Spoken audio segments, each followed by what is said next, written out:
Salutations everyone, welcome to another Overwatch 2 video where today I'm going to be talking about the state of the damage role because it's kind of an important role. It's a very popular role, obviously by far the most popular role by like a lot.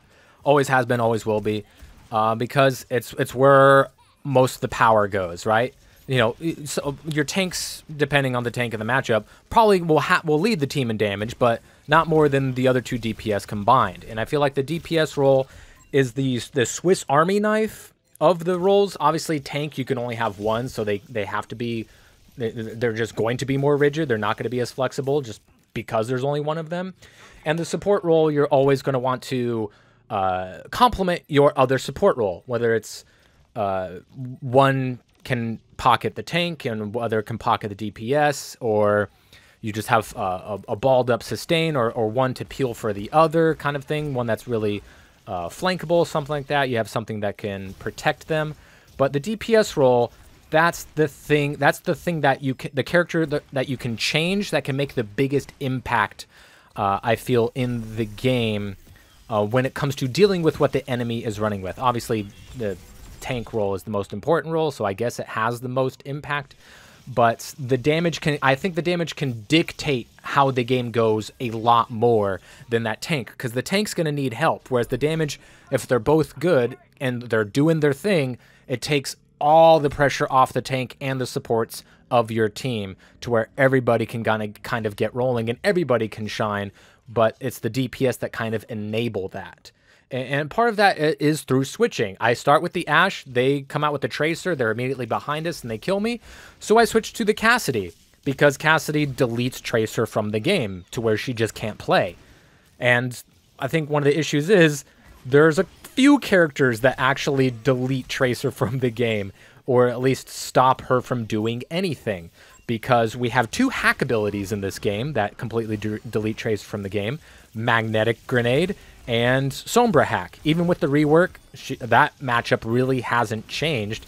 If anything, it might be a little better for Sombra because of the virus and how you can get that off, but at the same time, she won't be able to escape as much. But that's only if the Tracer has enough blinks to chase her down and finish her off, right? Because she's not going to get as much distance with the Translocator as before, but during the fight, she's probably using a blink or two as well, so that's a bit of a trade-off in that matchup. And, you know, like Ayari Pylon kind of disables Tracer's sort of flanker effect.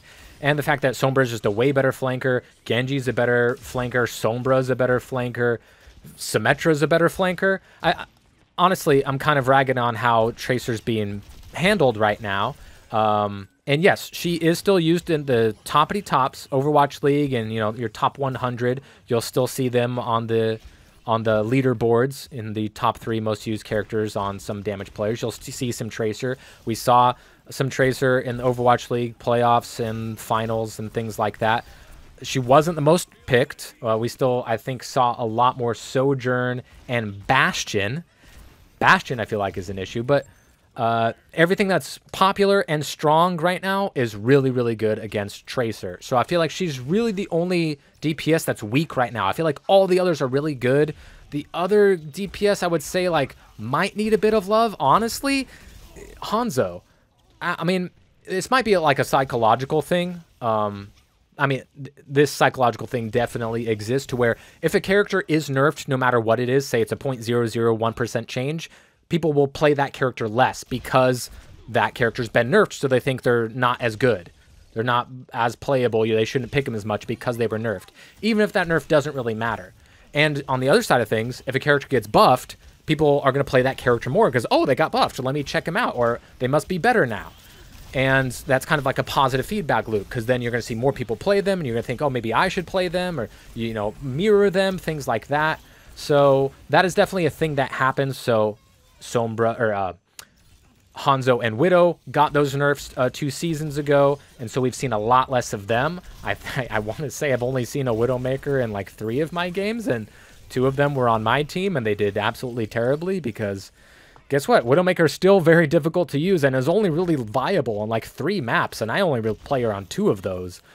I feel like Widowmaker is still good, still viable, but again, only in a couple of maps, and then she's still difficult to play.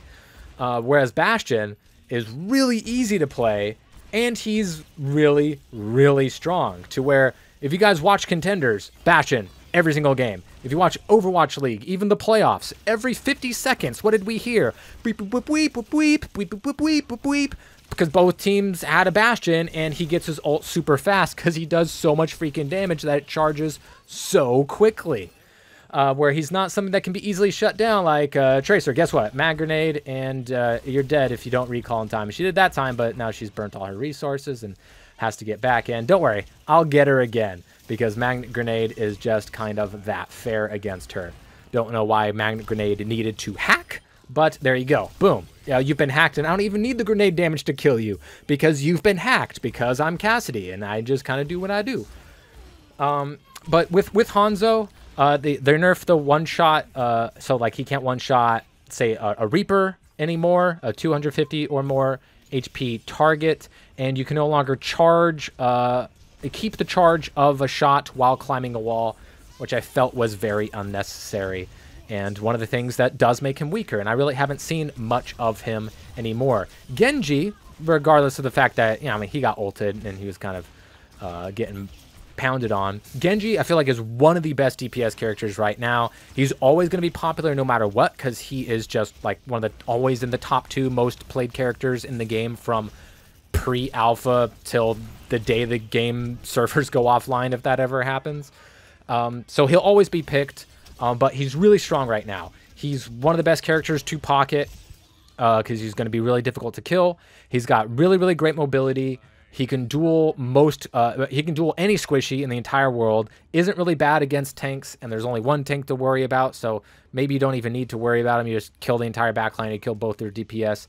He's hard to pin down, even harder than Sombra is now, because her translocator doesn't nearly go as far. He's got the deflect, and he's got the swift strike to finish you off, reset, get out of danger, what have you, and he also has one of the best ultimates in the game, and he synergizes and pairs well with a lot of things, not just Nano, but a lot of things. And granted, he is going to pull out his blade right here, and I am going to kill him because I'm just better, but regardless, Genji, I feel like, is just super duper strong, and we're seeing a lot of him right now, and there's the things that are strong against Genji, people aren't really playing right now, kind of like the opposite of Tracer. Everything that's good against her, everybody's playing right now.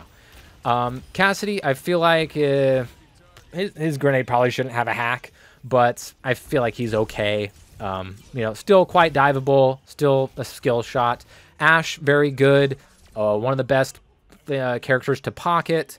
And if the team doesn't answer against an Ashe that can hit her shots, or a Soldier on the high ground, you're losing that game. Soldier's really strong. Maybe needs to go back to where he was a couple seasons ago, because they buffed him for no reason. He was already really strong and really good.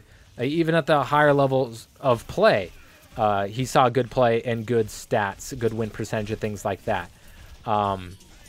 He didn't need a buff, but he got one, and then they nerfed him a bit, but still not, you know, retreading on all those buffs. He didn't need the buffs, got them, and got to keep it a little bit. But he's definitely one of the most oppressive characters if they are not challenged, more so than a Tracer or a Sombra or a Widowmaker can be. Junkrat and Mei will always sneakily be some of the best characters in the game. They have, I would say, probably the 2 best ultimates when it comes to the damage roll. Maybe top 3. I haven't seen a lot of the new Sombra EMP. I feel like that nerf to her kit was necessary, was warranted to get rid of the passive to characters that are hacked to do more damage, but I feel like she's a more fun and engaging character to play, but also not as unfair and unkillable, because if you have a mobility character, you can chase down where she translocated to, and you are going to be able to spy check her more consistently now, I feel like, as well, because you're going to have a better idea of where she is when she is in stealth more often than before, when she had control and didn't have to worry about being out of combat for 3 seconds kind of thing. So when she goes in and out, you're going to have a better idea of where she was, since you know that at least where the translocator went, even if she does go into stealth right afterwards. But I'm kind of waiting to see, you know, is EMP still one of the best ults in the game? I feel like it was too strong and it needed the nerf, but Tyre is just insane. It's a game-winning ultimate, and it's easy to use, and it doesn't matter if you're close or short. The Tyre's not going to be stopped very often, but at least it is stoppable, sure. And Blizzard is just incredible. Also a super-duper game-winning ultimate, and there's really no way to stop it unless you eat it with D.Va, but nobody's played D.Va since Season 1 because she's just not good. But we're here to talk about DPS, not tanks. Speaking of DPS, this Torb character is pretty good. I don't know if you've noticed. He didn't need a buff. He was really, really good 2 seasons ago. Has a really, really good ultimate, is not diveable, has a turret to deal with divers as well as flyers, and really, really strong. Doesn't really shy away from going toe-to-toe with a tank for a few moments. He's got a mini ult on cooldown, much like Mercy, to where you're not going to kill him, and he's going to do a lot more damage, to where when I saw the numbers of his fire rate buff from last season, I was like, oh my god, this is such a bad idea. And I don't play Torbjorn, and on a whim, I just switched to him this game. It's like, this will probably be super easy, and it is. Again, when something is really easy and really strong, it's an issue. Now, they did nerf him a bit, but he is still, again, like Soldier, stronger than he was when he didn't need to be stronger. I feel like he was in a good spot. He didn't need a buff and was still really strong. He had a really high pick rate, really high win rate when it comes to unmirrored matchups, and has a place in the game that's unique. And he's good against tanks. He's good against DPS. He's good against supports. He's just good at everything. He just doesn't like have mobility, but he gets some from his Molten Core. He gets, a little bit of extra speed. Pharah, always going to be great with the pocket. We're going to see what that rework is going to look like. I mean, it could make her completely useless, I'm going to be honest with you. But we'll see. We'll see. She's not really used that much without a Mercy pocket, but when she does get the Mercy pocket, boy howdy hey, that is one of the toughest things in the entire game to stop. I don't care what level of play you are at. Reaper, one of the best counter picks in the game. They pick Winston. Guess what? You switch to Reaper, and Winston is just not an issue. Just a non-issue. When one DPS character can kind of nullify an entire tank when there's only going to be one tank, I feel like that's kind of bad for the health of the game, to be personally honest with you guys. But I don't see them changing Reaper. I feel like they're going to buff him more likely than they are going to nerf him. But Reaper, just really, really strong. If you're getting up in the fray, or, say you're dying a lot, your supports are getting killed, or they're just not healing you, or they're going DPS mode, Reaper, always a great thing to switch to, kind of no matter the map, right? And Teleporter is just so bonkers that you can just teleport in someone's face and then shoot them and it's over with if they don't get any support. Or if you ult them and they can't CC you, that's just free triple, quadruple kills right there. Sojourn, as I mentioned in my last video, I feel like she's in a good spot. I feel like she's strong, but not too strong. Soldier can be too strong if you don't answer against him. I would say more so than Sojourn, just because he's going to be better at longer ranges than Sojourn is. And definitely more consistent, and a really, really good, easy-to-use ultimate that can shut down things, say like a Mercy ulting. That's always an automatic visor for me if I find myself in that situation.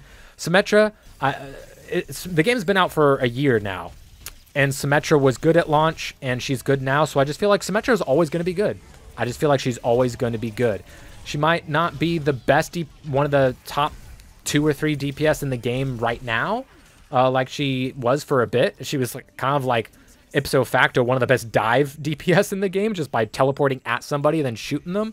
Definitely better than Tracer is right now, or has been for the past couple of seasons. But Symmetra feels a niche, is unique, and is quite strong, and in the right setup can feel really, really strong. Torbjorn's insane. Tracer pretty weak. I would say really the only DPS that feels really, really weak right now. Hanzo I haven't seen nearly as much of, and I don't feel like he needed the nerf because he was a skill shot and not a hit scan. I don't know. And the things that Hanzo is good against, people really aren't playing as much right now. And Widowmaker, I feel like she's still good and still playable. I don't feel like she needs a buff, but again, she's only really useful on a few maps, so she's not going to take over a game even in places where she is good nearly as much or as consistently as an Ashe, a Bastion, a Sojourn, or a Soldier. And that's kind of like the range where she kind of lives. Hell, even Torbjorn. Torbjorn's kind of a better sniper than Widowmaker outside of, say, Junkertown and one or two other maps, because he's got a super high fire rate. It did get lowered down a little bit, but I think I go like 26-1 with Torbjorn here. It's kind of ridiculous. And he's got an insane ults that can kill a tank, and not a lot of characters can say that. So, you know, things shift around, and obviously we have the Sombra rework to still get used to, and I'll probably make a video about that. Roadhog's going to get his rework, so things are going to change, revolving around that.